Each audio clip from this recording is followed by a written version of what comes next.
1942 সালের 25শে জুন অবিভক্ত বাংলার বরিশালে জন্মগ্রহণ করেন প্রতুল মুখোপাধ্যায়। দেশভাগের পর তিনি পরিবারের সঙ্গে পশ্চিমবঙ্গের চুঁচুড়ায় স্থায়ী হন। মাত্র 12 বছর বয়সে কবি মঙ্গলাচরণ চট্টোপাধ্যায়ের "আমি ধান কাটার গান গাই" কবিতায় সুরারোপ করে সঙ্গীত জগতে প্রবেশ করেন এই কিংবদন্তি। প্রথাগত সঙ্গীত শিক্ষা না থাকলেও নিজের আবেগ ও সৃজনশীলতাকে ভিত্তি করে তিনি বাংলার সঙ্গীতে অনন্য অবদান রেখেছেন।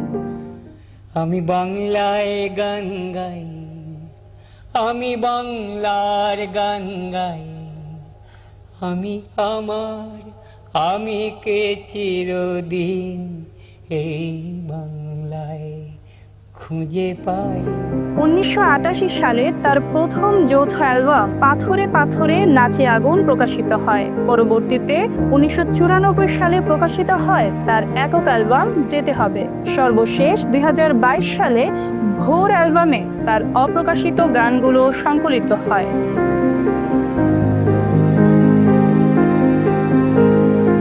"আমি বাংলায় গান গাই" ছাড়াও "ডিঙা ভাষাও সাগরে", "আলু বেচো", "ছোকরা চাঁদ", "তোমার কি কোনো তুলনা হয়", "সেই মেয়েটি" এবং ফেব্রুয়ারির 21 তারিখ সহ আরও অনেক গান দিয়ে শ্রোতাদের হৃদয়ে স্থায়ী আসন গড়ে নিয়েছেন প্রতুল মুখোপাধ্যায়। পাশাপাশি গোসাইবাগানের ভূত চলচ্চিত্রে প্লেব্যাক করে ভূয়সী প্রশংসা অর্জন করেন তিনি।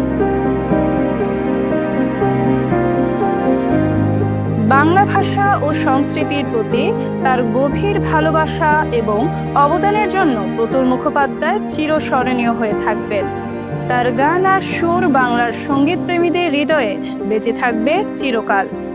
Masud Akhtar, Eva, news desk, Quraish news.